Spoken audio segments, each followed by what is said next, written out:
First and foremost, I'm not the biggest Katt Williams fan. I think he's overrated. He's a one-trick pony. And I never understood the appeal of him. Thought he was a fourth-tier comedian at best who just was loud, vulgar, and just was talking trash. And I know he was on Shannon Sharpe's Club Shay Shay, and people watched it, and I checked it out. you know, I think one of my biggest problems with him, I know he flip-flopped on Michael Jackson, and I'll never forget that, how he disrespected that man, and he turned around when it was fashionable a year later and got all on the, yeah, Michael was right tip without knowing the facts. So now he sounds like some old bitter, envious cat that's coming out talking about the comedians he grew up with and watched and so on in the 90s and whatnot. He's still regurgitating stuff about Steve Harvey and Cedric the Entertainer. Didn't really go at D.L. Hughley. Went to Kevin Hart. Let me address this my best way. All of them steal from everybody.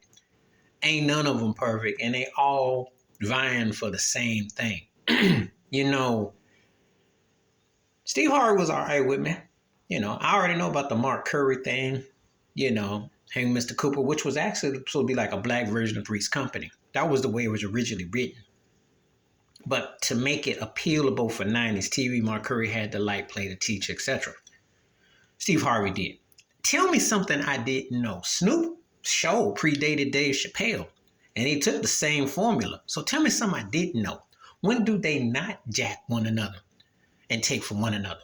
That's what they do. And Cedric, until you come to Cedric, well, Cedric's always been a sidekick dude.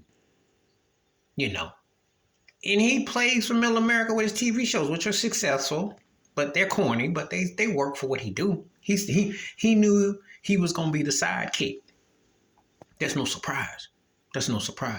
So for him to diss Cedric, Cedric probably did jack one of his jokes. They probably all wasn't, all that. But that ain't no grand revelation. That's not a revelation. They all take. The problem is with Katt Williams is that, if you're that good, you'll still have a hit. You can be heavy medicated going through things, which Pryor was. No, he ain't nowhere in that. But I'm saying it's not the first comedian to be like that, and it's not the last one. But he tries to be self-righteous and use some big words and try to come off like he deep. Like he really saying something. He talk about Ricky Smiley. Nobody care about Ricky Smiley except for the people that watch him. Ricky Smiley got a show. He making his bag. Why you worried about that cat? Why are you worried about these cats? Everybody making their bag, So you sit up there like you ain't saying nothing. He said it about Harvey Weinstein, which you could take or leave. Don't know. Everybody know how I go in Hollywood on that plantation. So don't know.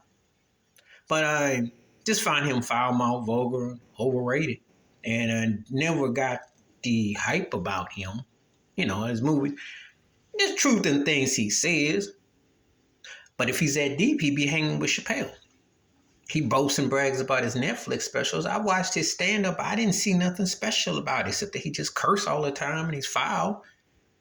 And you think he dissing on people. But he's still in the same entertainment business. So it's not like he exactly just said, you know what, I'm going to park and exit left and quit. He's still up there trying to get a platform. So they all in the same boat. I already know that Steve Harvey, before Steve Harvey was Sinbad. They always have token brother gets hooked up. That ain't nothing new. Harvey hosting Family Feud. What's the problem? The man get the bag. He trying to say Steve didn't be a movie. Well, to be a big time actor or be that successful, you got to have hits and you got to know your lane. So being an all-around entertainer, however you do, is what you do. There's room for everybody. But it's fashionable to be black, to come out and diss one another. George Wallace still got his lane. I can name you many black. Wanda Sykes still does her thing. I'm not even a big fan of some folks, but they got their lane. So what you hating on, what you still regurgitating stuff that can't come back, can't change. Put your money where your mouth is. Speak on it now. So, once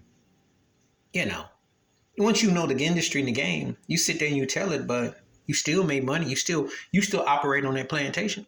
So until you actually bump off, I ain't really got much to hear what you got to say. But it's good for Shannon Sharpe and it's good for the ratings. Please hit like, subscribe, welcome thoughts, comments, and I do respond. Thank you. Wash your hands, keep your mind clear, watch out for another, and share it if you like them all. Peace.